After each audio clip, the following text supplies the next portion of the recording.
August 15 లోపు 2 లక్షల వరకు పంట రుణాల మాఫీ అమలుకు విధి విధానాలపై రాష్ట్ర ప్రభుత్వం కసరత్తు చేస్తోంది. అర్హులైన వారికే రుణమాఫీ వర్తింపజేసేందుకు అధికారులు వివిధ ప్రతిపాదనలను సమర్పిస్తున్నారు. పాస్బుక్లు, రేషన్ కార్డులను ప్రామాణికంగా తీసుకోవాలని ప్రభుత్వానికి సూచించినట్లు తెలిసింది. ఎంపీలు, ఎమ్మెల్యేలు, ఎమ్మెల్సీల ఆదాయ పన్ను చెల్లించేవారు, ఉద్యోగులను దీని నుంచి మినహాయింప చేయాలని మంత్రిమండలి సమావేశ ఎజెండాలో ప్రతిపాదించినట్లు సమాచారం.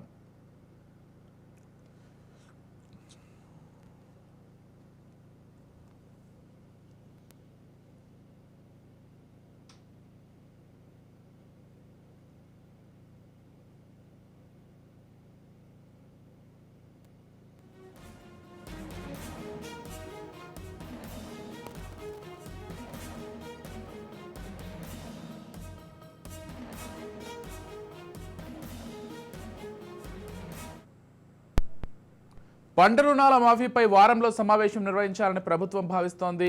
దీనికి సంబంధించిన పూర్తి సమాచారం ఇవ్వాలని ఆదేశించడంతో వ్యవసాయ అధికారులు 2 లక్షల వరకు రుణాలు తీసుకున్న వారి జాబితాను బ్యాంకుల నుంచి తెప్పిస్తున్నారు.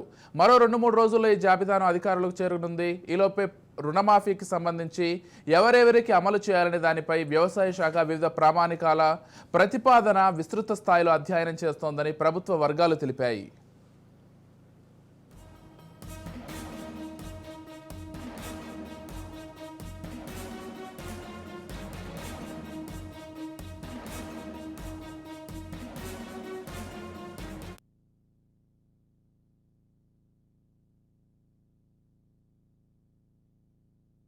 పరిగణలోకి తీసుకుని అంతకు సంవత్సరం ముందు నుంచి తీసుకున్న రుణాలనే మాఫీ చేయాలని కొందరు అధికారులు ప్రతిపాదించారు.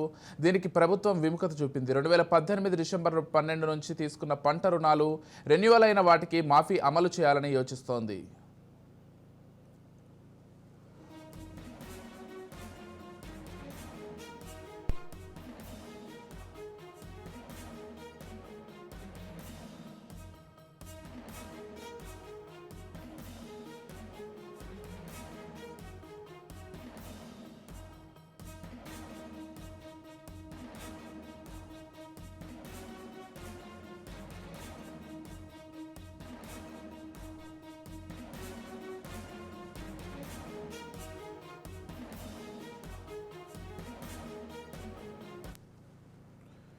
రుణమాఫీకి సంబంధించి పలు ప్రతిపాదనలు రాగా దీనిపై మంత్రి మండలిలో సమగ్రంగా చర్చించాకే నిర్ణయం తీసుకోవాలని ప్రభుత్వం భావిస్తోంది. అర్హులకు దీనిని వర్తింపజేయాలని యోచిస్తోంది. అమలు క్రమంలో గ్రామం నుంచి రాష్ట్ర స్థాయి వరకు విజిలెన్స్ సెల్ ఏర్పాటు సన్నాహాల్లో ఉన్నట్లు ప్రభుత్వ వర్గాలు తెలిపాయి.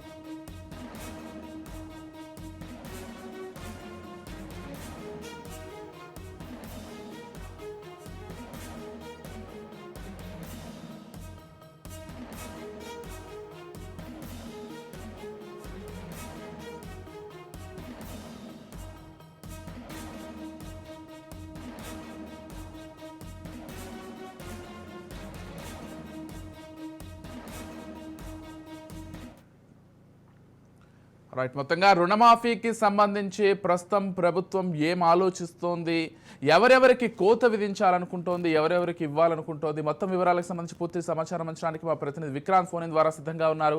చెప్పండి విక్రాంత్. Good morning Vijay. తెలంగాణలో ఆగస్టు 15 లోపు కూడా 2 లక్షల రుణమాఫీ ఏకకాలంలో పూర్తి చేయాలనే లక్ష్యంతో కూడా రాష్ట్ర ప్రభుత్వం ఉంది. దీనికి సంబంధించి రేవంత్ సర్కార్ కూడా ఇప్పటికే రెడీ అవుతా ఉంది. అర్హులైన వారికి రుణమాఫీని అందించేందుకు కూడా అధికారులు ప్రభుత్వానికి వివిధ ప్రతిపాదనలు కూడా తీసుకొస్తున్నారు. ఇందుకోసం పాస్బుక్లకు సంబంధించి కావచ్చు, రేషన్ కార్డులను కూడా ప్రామాణికంగా తీసుకోవాలని కూడా తాజాగా అధికారులు మాత్రం తెలంగాణ ప్రభుత్వానికి సూచిస్తా ఉన్నారు.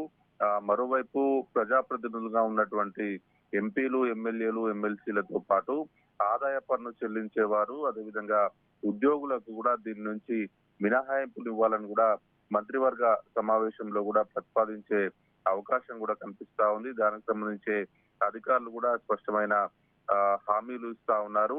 పంట రుణాల మాఫీపై కూడా ఈ వారంలో కూడా మరోసారి భేటీ కావాలని కూడా రాష్ట్ర ప్రభుత్వం ఆలోచిస్తా ఉంది. 2 లక్షల వరకు కూడా తీసుకున్నటువంటి రుణాల జాబితాను కూడా బ్యాంకుల నుంచి ఇప్పటికే తెప్పించే ఏర్పాట్లను కూడా వ్యవసాయ అధికారులు ఇప్పటికే చేస్తా ఉన్నారు. మరో 2 రోజుల్లో కూడా ప్రభుత్వానికి స్పష్టమైన సమాచారం మొత్తం వచ్చే అవకాశం కనిపిస్తా ఉంది. ఈ 3 రోజుల్లో కూడా ఈ జాబితా వచ్చినట్లయితే ఆ మరుసటి రోజే కేబినెట్ మీటింగ్ కూడా పెట్టుకునే అవకాశం కనిపిస్తా ఉంది. రైతు బంధు పథకం కింద కూడా రాష్ట్రంలో 66 లక్షల మంది లబ్ధిదారులు ఉన్నారు. దీంట్లో 2 లక్షల లోపు రుణాలు పొందిన వారు కూడా దాదాపు ఇంతే మొత్తంలో ఉండవచ్చు అని కూడా ఒక ప్రాథమిక అంచనాకు మాత్రం రాష్ట్ర ప్రభుత్వం వచ్చింది. ఈ నేపథ్యంలోనే రైతు బంధు లబ్ధిదారుల్లో దాదాపు 6 లక్షల మందికి కూడా పట్టాదారు పాస్ పుస్తకాలు లేవు. వాటిని ప్రామాణికంగా తీసుకుంటే మాత్రం రుణమాఫీ లబ్ధిదారులు కూడా దాదాపు 6 నుంచి 7 లక్షల మంది కూడా తగ్గే అవకాశం ఉన్నట్టు కూడా తెలుస్తా ఉంది.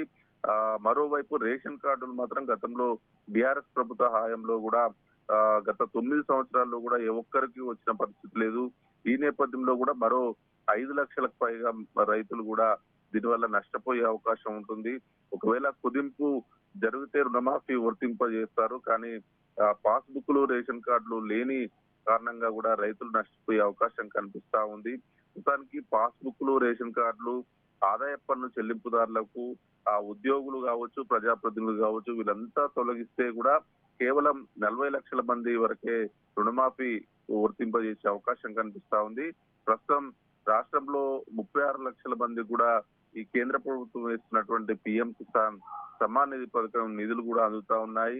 ఒకవేళ కొంతమంది అధికారులు కూడా పిఎం కిసాన్ అమలు చేస్తున్నటువంటి ఆ ప్రాతిపదిక తీసుకొని రైతు రుణమాఫీ చేయాలని కూడా కొంతమంది అధికారులు ప్రభుత్వంకు సూచనలు చేస్తా ఉన్నారు. మరోవైపు రేషన్ కార్డు లేని వారు కూడా చాలా మంది రైతులు రాష్ట్రంలో ఉన్నారు. గత బీఆర్ఎస్ ప్రభుత్వ హయాంలో కూడా రేషన్ కార్డులు అసలు పంపిణీ చేయలేదు. కొత్తగా వచ్చినటువంటి రేవంత్ రెడ్డి ప్రభుత్వం మాత్రం మరికొద్ది రోజుల్లో రేషన్ కార్డులు పంపిణీ చేస్తామని మాత్రం హామీ ఇస్తా ఉంది. ఒకవేళ రైతు రుణమాఫీ మాత్రం ఇప్పటికే సిద్ధం చేస్తా ఉంది. జూలై నుంచే రైతు రుణమాఫీ మొదలుపెట్టి 4 విడతల్లోగా ఆగస్టు 15 లోపు మొత్తం రుణమాఫీ పూర్తి చేయాలా ఇచ్చిన మాట ప్రకారం అనే ఒక ఆలోచనలో మాత్రం రాష్ట్ర ప్రభుత్వం ఉంది. మరోవైపు ప్రభుత్వ ఉద్యోగులతో పాటు ఆదాయ పన్ను కడుతున్న వారిని కూడా ఇందులో నుంచి మినహాయింపే ఆలోచనలో కూడా రాష్ట్ర ప్రభుత్వం కనిపిస్తా ఉంది. ఆదాయ పన్ను కడుతున్న చిన్న రైతులకు కూడా న్యాయం చేయాలని మాత్రం ప్రభుత్వం చూస్తుంది. రిటర్న్ దాఖలు చేస్తున్న వారికి రుణమాఫీ వర్తింపజేసే ఆలోచనలు కూడా రాష్ట్ర ప్రభుత్వం ఉంది. 4 రోజుల్లోగా కూడా మంత్రివర్గ సమావేశం ఉండబోతోంది. ఈ సమావేశంలో కూడా పూర్తి స్థాయిలో ఒక క్లారిటీ వచ్చే అవకాశం మాత్రం కనిపిస్తా ఉంది. కానీ ఎన్నికలకు ముందు ఇచ్చినటువంటి ఈ 2 లక్షల రుణమాఫీలో హామీలో భాగంగానే రాష్ట్రంలో ప్రస్తుతం కాంగ్రెస్ ప్రభుత్వం ఏర్పాటైంది. గతంలో బీఆర్ఎస్ సర్కార్ హయాంలో కూడా ఇచ్చిన మాట ప్రకారం అప్పటి ముఖ్యమంత్రి కేసీఆర్ మాత్రం 1 లక్ష రుణమాఫీ చేసినప్పటికీ చివరి క్షణాల్లో చేశాడు. 5 సంవత్సరాలు తాత్సారం చేయడం వల్ల కూడా మిత్తికే సరిపోలేదని ఒక భావనతో రాష్ట్ర ప్రభుత్వంలో అప్పటి రైతులు ఉన్నారు. ఆ నేపథ్యంలోనే ఆ బీఆర్ఎస్ ప్రభుత్వం కూడా పడిపోయి కాంగ్రెస్ ప్రభుత్వం వచ్చిన పరిస్థితి కనిపిస్తా ఉంది. ఈ నేపథ్యంలో మొదట మాత్రం అందరికీ రైతు రుణమాఫీ వర్తింపజేస్తామని కాంగ్రెస్ నేతలు చెప్పిన పరిస్థితి. కానీ ఒకవేళ ఇప్పుడు ఎవరెవరికి కోతలు పెట్టాలనే ఆలోచన దిశగా రాష్ట్ర ప్రభుత్వం మళ్ళుతున్న నేపథ్యంలోనే రైతుల నుంచి కూడా కొంత వ్యతిరేకత వస్తున్నమాట వాస్తవం. ఈ నేపథ్యంలోనే రాష్ట్ర ప్రభుత్వం ఎలాంటి నిర్ణయాలు తీసుకోబోతుందనేది మాత్రం వేచి చూడాల్సి ఉంటుంది. మరో 2-3 రోజుల్లోగా కూడా రాష్ట్ర ప్రభుత్వం నుంచి బ్యాంకుల నుంచి ఆ డేటా వస్తుంది. ఆ తర్వాత రోజే రాష్ట్ర కేబినెట్ మీటింగ్ పెట్టుకొని కూడా విధి విధానాలను కూడా బయటికి చెప్పే అవకాశం మాత్రం కనిపిస్తా ఉంది. Right, thank you Vikrant.